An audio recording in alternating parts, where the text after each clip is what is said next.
Hello, welcome to এমডব্লিউবিসিএস। আজকে আমরা WBCS prelims এর কিছু গুরুত্বপূর্ণ কোশ্চেন আলোচনা করব অ্যানশিয়েন্ট হিস্ট্রি থেকে। প্রথম কোশ্চেন যেটা আছে, which of the following places have given the earliest evidence of agriculture in Indian subcontinent. অর্থাৎ আইবিসি সাইট গুলোর মধ্যে প্রথম কোন জায়গায় এগ্রিকালচারের সন্ধান পাওয়া যায়? সঠিক উত্তর হলো মেহেরগড়। এর এর সাথে অ্যাডিশনাল যে সমস্ত আইবিসি সাইটগুলো দেওয়া আছে তার মধ্যে হরপ্পা বর্তমানে অবস্থিত পাকিস্তানে। হরপ্পা বর্তমানে পাকিস্তানে অবস্থিত। লোথাল আহ, গুজরাটে অবস্থিত, যাকে পোর্ট সিটি বলা হতো বা আর্টিফিশিয়াল ডকইয়ার্ড বলা হয়। কালীবাগনান রাজস্থানে অবস্থিত। Second question, which of the following Guptas king reign Chinese traveller Fa Hien visit to India? তো সঠিক উত্তর হয়ে যাবে এখানে আহ, চন্দ্রগুপ্ত টু বা বিক্রমাদিত্য। চন্দ্রগুপ্ত টুকে বিক্রমাদিত্য বলা হতো বা সাকারি বলা হতো। এখানে চন্দ্রগুপ্ত টু এর সাথে চন্দ্রগুপ্ত ওয়ান সম্পর্কে আমরা যদি ইনফরমেশন জানতে চাই তাহলে দেখতে পাই যে চন্দ্রগুপ্ত ওয়ান উনি গুপ্তারা স্টার্ট করেছিলেন। সমুদ্রগুপ্তকে বলা হয় ভারতের নেপোলিয়ান। আর কুমারগুপ্ত, যিনি নালন্দা ইউনিভার্সিটি কে রিভাইভ করেছিলেন বা নালন্দা ইউনিভার্সিটি স্টাবলিশ করেছিলেন। Third question, what is the word of meaning Tripitaka? Tripitaka means basket. Fourth question, the gold coins are first introduced in India. Gold coins কারা ইন্ট্রোডিউস করেছেন? সঠিক উত্তর হয়ে যাবে গ্রিকসরা ইন্ডিয়াতে ফার্স্ট গোল্ড কয়েন ইন্ট্রোডিউস করেছেন। এখানে কিন্তু অনেক সময় কুষাণ এবং শাকা এদের মধ্যে কনফিউশন থাকে, বাট গোল্ড কয়েন্স কিন্তু গ্রিকরাই ফার্স্ট ইন্ট্রোডিউস করেছিলেন।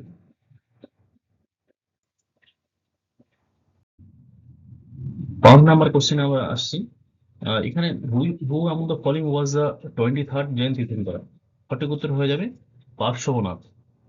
এর সাথে যে সমস্ত অ্যাডিশনাল ইনফরমেশন গুলো আছে সেগুলো আমরা দেখে নিই। ঋষভনাথ, উনি হচ্ছেন ফার্স্ট তীর্থঙ্করা। মহাবীর, উনি উনি হচ্ছেন লাস্ট তীর্থঙ্করা। পরে কোশ্চেন আমরা আসছি, হু রোড দ্য রামচরিতা? তো রামচরিতা লিখেছিলেন সন্ধ্যাকর নন্দী।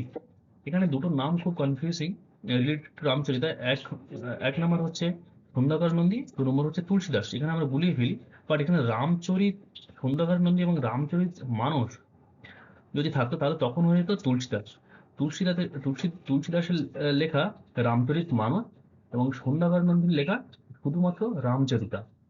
কালিদাসের লেখা আমরা অনেকগুলো গুরুত্বপূর্ণ লেখা পেয়ে যাই, ড্রামা হোক বা অন্যান্য কিছু পোয়েম হোক। তার মধ্যে অভিজ্ঞান শকুন্তলম হয়ে যাক, মেঘদূতম হয়ে যাক।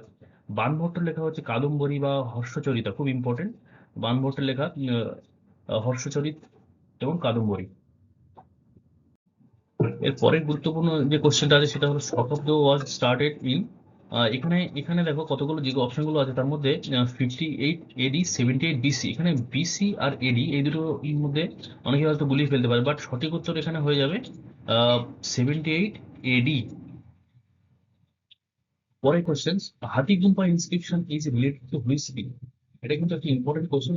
হাতিগুম্পা inscription is related to which king? এখানে সঠিক উত্তর হয়ে যাবে খারবেলা। তো খারবেলার সাথে সম্পর্ক হচ্ছে হাতিগুম্পা ইনস্ক্রিপশন।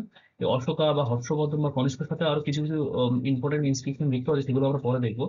আহ, এখানে the Gupta empire who defeated the হুনাসদের কে ডিফিট করেছিলেন যদি কোশ্চেন আসে, তাহলে তখন সেক্ষেত্রে সঠিক উত্তর হয়ে যাবে স্কন্দগুপ্ত। বাট যদি প্রশ্ন আসে কোন গুপ্ত এম্পায়ার সাকাসদের ডিফিট করেছিলেন, তখন সঠিক উত্তর হয়ে যাবে চন্দ্রগুপ্ত টু। ওই জন্য চন্দ্রগুপ্তকে টুকে বলা হয়েছে Sakari. 10th question, the Nashik inscription is related to which king? Nashik inscription is related to Gautamiputra Satakarni. এটা একটা ইম্পর্টেন্ট একটা প্রশ্ন যে নাসিক ইনস্ক্রিপশন কার সাথে যুক্ত? সঠিক উত্তর হয়ে যাবে গৌতমপুত্র সাতকর্ণী। এখানে খারবেলা আগের স্লাইডে দেখেছি, খারবেলা যে কি ওনার সাথে যে ইনস্ক্রিপশন আছে সেটা হলো হাতিগুম্পা ইনস্ক্রিপশন। এখানে আমরা গুরুত্বপূর্ণ কিছু অনলাইনে আলোচনা করে নিই। First question, author of Indica মেগাসিনিসকে সেলুকাস নিকটে চন্দ্রগুপ্ত মৌর্যের আশ্রয় পাঠিয়েছিলেন। সেকেন্ড কোশ্চেন, সাকারি বা Vikramaditya adopted by Chandragupta two. Chandragupta two শাকাদের বধ করেছিলেন বা শাকাদের ধ্বংস করেছিলেন, ওই জন্য উনি শাকারি টাইটেলটা অ্যাডপ্ট করেছিলেন। এবং চন্দ্রগুপ্ত টু কে বলা হয় the best Gupta emperor. Third question, Allahabad Prashasti কার লেখা? এলাহাবাদ প্রশস্তি হরিসিং লেখা। Harisena was the fourth poet of Samudragupta, another Gupta emperor. সমুদ্রগুপ্তকে বলা হয় ভারতের নেপোলিয়ান। 4 নম্বর question, founder of Gupta era. Gupta era found করেছিলেন Chandragupta one. And Gupta dynasty establish করেছিলেন শ্রীগুপ্ত। তো দুটো কোশ্চেনের মধ্যে খুব কনফিউশন থাকে অনেকে, যে গুপ্তা এরাকে ফাউন্ড করেছিলেন তখন হয়ে যাবে চন্দ্রগুপ্ত ওয়ান, অ্যান্ড যদি গুপ্তা ডাইনাস্টিকে স্টাবলিশ করেছিলেন তখন হয়ে যাবে শ্রীগুপ্ত। আর গুপ্তা বেস্ট গুপ্তা রুলার তখন হয়ে যাবে চন্দ্রগুপ্ত টু। পরে question, port city of IVC বলা হতো লোথালকে। লোথাল গুজরাটে অবস্থিত, এবং লোথালকে আইভিসি পোর্ট সিটি বা আর্টিফিশিয়াল ডকহেড বলা হয়। ভেদাস মিন নলেজ। ভেদাস বলতে 4টে বেদের কথা বলা হয়েছে, ঋক, সাম, যজুর, অথর্ব। 8 নম্বর প্রশ্ন, আইভিসি বিলংস টু চালকুলিথিক পিরিয়ড। 9 নম্বর প্রশ্ন, কৌটিল্যের অর্থশাস্ত্র মিলে ডিলস উইথ, অর্থাৎ কৌটিল্যের অর্থশাস্ত্র কিসের সাথে মিলে ডিল করে? যেটা হলো পলিটিক্যাল স্টেটক্রাফট অফ মৌরিয়ান ডাইনেস্টি, অর্থাৎ চন্দ্রগুপ্ত মৌর্যের সময় আমরা কৌটিল্যর একটা বিশেষ ভূমিকা দেখতে পাই। সেটা হলো যে নন্দবংশের লাস্ট রাজা ধর্মনন্দকে সিংহাসন থেকে সরিয়ে কৌটিল্য চন্দ্রগুপ্ত মৌর্যকে আহ, সিংহাসনে বসেন এবং নতুন ডাইনাস্টি অর্থাৎ মৌরিয়ান ডাইনাস্টি স্টার্ট করে। 10 নম্বর কোশ্চেন, বিক্রমশিলা ইউনিভার্সিটি কে ফাউন্ড করেন? তখন হয়ে যাবে ধর্মপালা। এবং নালন্দা ইউনিভার্সিটি কে ফাউন্ড করেন? তখন হয়ে যাবে কুমারগুপ্ত। এই দুটো কোশ্চেন কিন্তু খুব ইম্পর্টেন্ট। বিক্রমশিলা ইউনিভার্সিটি এবং নালন্দা ইউনিভার্সিটির ফাউন্ডার কারা? লাস্ট কোশ্চেন হচ্ছে, Gandhara school of art flourish during the time of the Kanishka. তো কনিষ্কর সময় না গান্ধার স্কুল অফ আর্টটাকে খুব ফ্লারিশ করেছিল।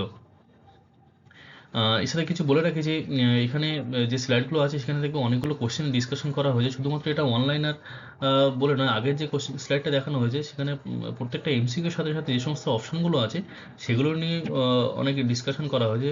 সুতরাং বলবো যে কেউ যদি কোশ্চেন স্লাইডটা দেখো ভালো করে, তাহলে স্কিপ করবে না। এখানে কিন্তু একটা কোশ্চেন সাথে সাথে সাথে আরও অনেক অ্যাডিশনাল কোশ্চেন দেওয়া আছে, এবং অ্যাডিশনাল কোশ্চেন কিন্তু প্রিভিয়াস ইয়ারে দেখতে পাবে তোমরা অ্যাডিশনাল কোশ্চেনগুলো অনেকবার এসেছে। সুতরাং একটু ভালো করে দেখবে, এবং কোশ্চেনগুলো যদি মনে হয় যে কারো লিখে নেবে বা ওর সাথে অ্যাডিশনাল ইনফরমেশনগুলো মার্ক করবে, তাহলে সেটাও তোমরা করে নিতে পারো। Thank you.